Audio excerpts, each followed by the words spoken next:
दोस्तों आप लोग में से बहुत सारे लोग मुझसे पूछ रहे थे कि आईडीबीआई एग्जीक्यूटिव का जो रिजल्ट आया उसकी वेटिंग लिस्ट कब तक आ सकती है और टोटल कितनी वेटिंग लिस्ट आएगी। ठीक है, तो आज की वीडियो में उसी के बारे में बात करने वाले हैं। लेकिन उससे पहले अगर आपने चैनल को सब्सक्राइब नहीं किया तो सब्सक्राइब कर लो और टेलीग्राम चैनल ज्वाइन नहीं किया तो डिस्क्रिप्शन में लिंक मिल जाएगी, क्योंकि आईडीबीआई के बारे में कोई भी जो लेटेस्ट इन्फॉर्मेशन है वो सबसे पहले आपको मेरे चैनल पर मिलेगी। ठीक है, तो इसलिए आप सब्सक्राइब करके रखो, जैसी वेटिंग लिस्ट आती है मैं आपको बता दूंगा। तो बात करें वेटिंग लिस्ट की, तो इसमें आपको 2 से 3 वेटिंग लिस्ट देखने को मिल सकती है। इसका रीज़न ये है कि बहुत सारे बच्चे जो सिलेक्ट होते हैं वो बहुत सारे बच्चे छोड़ देते हैं। नियरली 40% ऑफ स्टूडेंट जो इसमें सिलेक्ट होते हैं वो छोड़ देते हैं। ठीक है, अब वो क्यों छोड़ते हैं उसके बारे में आगे बात करेंगे।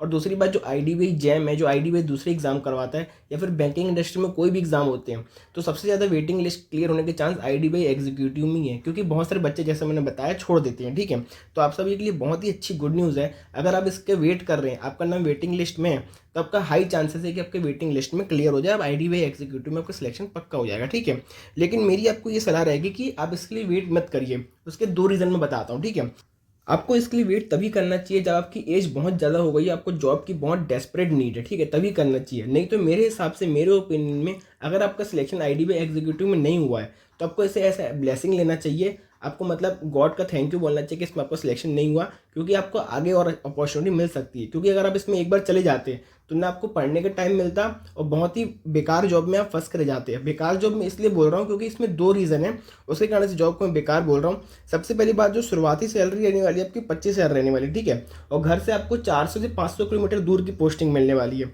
अब जिन लोगों की एज बहुत ज़्यादा है, जिनके पास कोई ऑप्शन नहीं, उनके लिए तो ठीक है। लेकिन अगर आपकी एज अभी 23 है, 24 है, 25 है, तो आपके लिए बहुत बहुत अच्छा ऑप्शन ये नहीं है। 25,000 की सैलरी में जो कि फर्स्ट ईयर में मिलने वाली है, उसके बाद आपको बहुत दूर घर से रहना पड़ेगा, तो 25,000 में आपका मैनेज नहीं हो पाएगा। हो सकता है आपका खर्चा ज़्यादा हो जाए, जितनी आपकी इनकम नहीं है उससे ज़्यादा तो आपकी एक्सपेंस हो जाए। ठीक है, उसके बाद आपको कोई एक्स्ट्रा बेनिफिट नहीं मिलते, जैसे जैसे बैंक अलग बहुत सारे बेनिफिट प्रोवाइड करता है, जैसे रेंटल अलाउंसेस, अलग अलग टाइप के अलाउंसेस बैंक प्रोवाइड करता है, वो सारे इसमें आपको नहीं मिलते। और सबसे मेन बात, इसमें एक्सपीरियंस काउंट नहीं होता।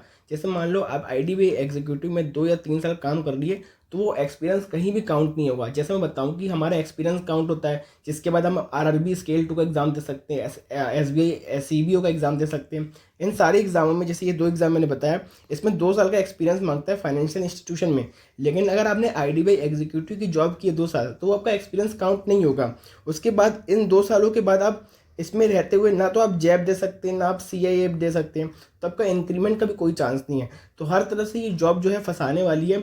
अनलेस एंड अनटिल आपको बहुत ज़्यादा रिक्वायरमेंट नहीं हो, तब तक इस जॉब को नहीं करना चाहिए मेरे ओपिनियन में। ठीक है, तो बहुत सारी कमियां इस जॉब में, इसलिए बोल रहा हूँ आपको वेटिंग लिस्ट का मतलब वेट नहीं करना चाहिए। आपका आगे और भी ऑप्शन है, जैसे अभी एसबीआई का एग्जाम है। मैं होप करता हूँ आपका एसबीआई का क्लर्क है जो प्रीलिम्स है वो बहुत अच्छा गया होगा, मेंस की तैयारी आप कर रहे होंगे।